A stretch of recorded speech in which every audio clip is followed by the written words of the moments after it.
Hello everybody and welcome back to Robert's Reviews. I was planning on watching 6 Minutes to Midnight and then watching this movie, but I couldn't find 6 Minutes to Midnight anywhere, which is unfortunate because I was looking forward to reviewing that, but unfortunately that will have to not happen today.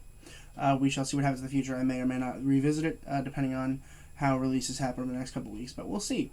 But instead I just skipped ahead and watched this one, and today I'm really excited to talk about Christian High School Musical. Oh wait, no. Sorry, it's called A Week Away.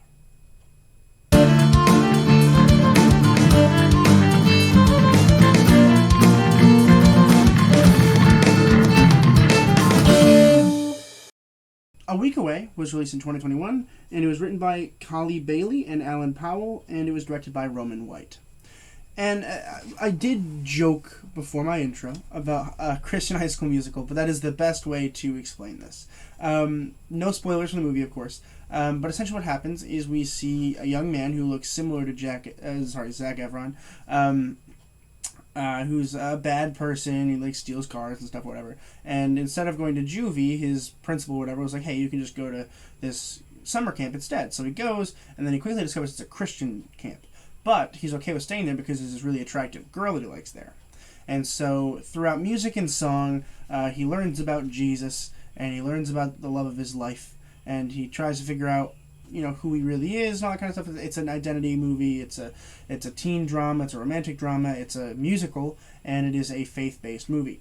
I'm not going to get into my own faith, mainly because it doesn't matter. But I will say that this movie does kind of scream at you, Christian, which I really don't like movies typically that do that, mainly because, they're limiting their audience, which I understand is, kind of their point, but, also, you can make a movie about Christianity that isn't in your face about Christianity. It's a good example of this is 21 Pilots, right, which is a band. They make Christian music, but they don't explicitly make it Christian, right? It's just regular music that happens to have Christian themes. And this movie is not like that. It is very Christian, so if you hate Christian movies, you're probably not going to like this. However, I do like most Christian movies because I like the feelings. and this is very feely, and it's very High School Musical. The music is similar. The music is poppy. It feels good. The last song that they introduce is really fun. I really like it a lot. And it's a lot of fun. I really did enjoy the movie. That being said, there's a lot of problems with it. For one, character development is very on the low side here, right? We don't get a whole lot of time to discover Will the way that we're supposed to see him, right? Because we're supposed to see him as the bad guy and then see that everybody else sees him as a good guy. So it's complicated when we kind of jump right into it and we're like, okay, all we know is he stole a car. And so we don't really know a whole lot. We know that he has a past, but we can't explore the past. And this movie's only an hour and a half long, so it could have afforded 20 minutes to do maybe a montage of bad things he's done. But they didn't. And while it's not bad, it is a little confusing.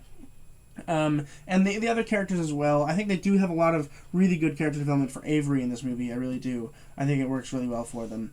And of course, it doesn't hurt that there's a couple stars in the movie as well. And it's got music by famous faith-based rock groups and stuff like that, so it did help. And another thing that I did see that I really didn't like was the editing here. The sound editing in general, in my opinion. A lot of musicals fall into this bad part, this bad thing that they do, right? Where you'll notice that you're watching something and they're not singing, right? It's their voice. You know that they've pre-recorded this, but you can just see them mouthing the words to their song, and you're like, dude, just sing it. Just sing it live. It just makes it so much better. People don't really understand that is true. You sit there and you're like, oh wow, that's really bad. Or at least make it edit better. For this, the editing just wasn't very good. If you watch something like The Greatest Showman, I don't know if they've pre-recorded it or if they filmed it live. I know they pre-recorded it because I know it. But, when you're watching that, it's so perfect. There's literally nothing wrong with it. It's really great. And this is the opposite. When you're sitting there oh, wow, Kevin Quinn is not singing that right now. And it's a problem because it really takes you out of the thing. Which is also a distraction from the wonderful music in this. I really like the music. It's a lot of fun. That being said, I love musicals. So it's hits in the feels. I do love musical theater and all that kind of stuff, and this definitely felt like a musical theater kind of show. It was even structured in the same way, where like you have the beginning song, and then like they go through, and then there's character development, then he comes back, and then there's a really happy song in the end because everyone's all happy now. It follows the same exact pattern, so I liked it. I liked the pattern. We need to stop using the pattern, so I get to stop being used to the pattern, but I like the pattern. But overall, again, it's a fun movie. It really is. The music's enlightening, and it's a lot of fun to watch. There's a lot of really good feelings, a lot of really great acting. Again, it is a Christian movie, so if you don't like Christian movies, you're generally just not going to like this. But I am a sucker for musicals, so I had to watch it. I watched the trailer for it and was like, that's a good song. Gotta watch it now, and I did. And again, it's not fantastic. It's not. It really isn't. It's similar to The Vault, in which, like, it's fun to watch. Like, I'll watch it again at some point. It's really fun, and it's entertaining, but it's not a very great film, but I do enjoy it.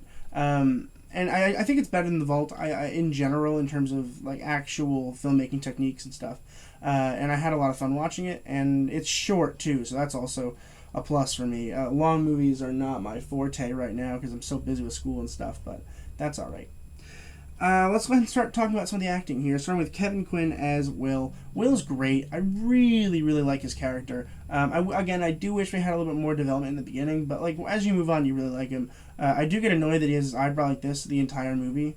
Like, I understand that a lot of actors kind of do that, where they're like, yep, I have my eyebrow up here all the time. But like, you don't need to do it all the time. You can like move it around a little bit, and then like go like that when you're like trying to be funny, like, you know, like that. And like he doesn't, he just always has it up like that, and a minor problem. It's a minor problem, but still, it happened. Bailey Madison as Avery. If this person looks familiar to you, you might have seen her somewhere. I hadn't seen her in forever, and by forever I mean I've seen her recently, but like the last movie I saw her in was Bridge to Terabithia, and I'm like, that was a long time ago. Unless she was snuck into a movie that I'd seen that I didn't recognize as her, but like as soon as I started watching, I was like, wait, that's Maybelle. That's Maybelle from Bridge to Terabithia, which is one of my favorite movies of all time, and you're more than welcome to check out my review right here on the channel. She was really good, really emotional, was able to bring that to the table. Her music's great. I really liked it. She was perfect for the role, although don't call her perfect. It's a joke from the movie. It doesn't matter. And Jabril Cook as George. I've never heard of Jabril Cook, but he's great. He's funny. I don't really like his singing voice all too much, but you know, I can't really complain. But I really did like his performance as George without the singing part, of course. He's a fun character, and he becomes his brother, cousin person. It's funny. It's a good time. But this is on Netflix, by the way, so it is free to Netflix subscribers. So you guys are more than welcome to go check that out. It did come out today. I'm going to wrap this up pretty quick. In general, really fun movie. Not great, not perfect. Style choices are good. It's a lot of fun. It's very enlightening. But there are still a lot of problems with it. And so I'm going to go ahead and give A Week Away a B+. I think a B+ is fair. It's entertaining, but it's not something new. You know, we've seen this before. We've seen High School Musical. It's very similar. But nonetheless, it was a good hour and a half. That's going to do it for me today. Let me know what you guys thought about the movie in the comments down below. Please consider subscribing. It's a huge help. We got one more subscriber today, so thank you to whoever joined today. I appreciate it. But that's going to do it for me today. And as always, keep watching movies and television. Stay educated, and I'll see you guys in the next video.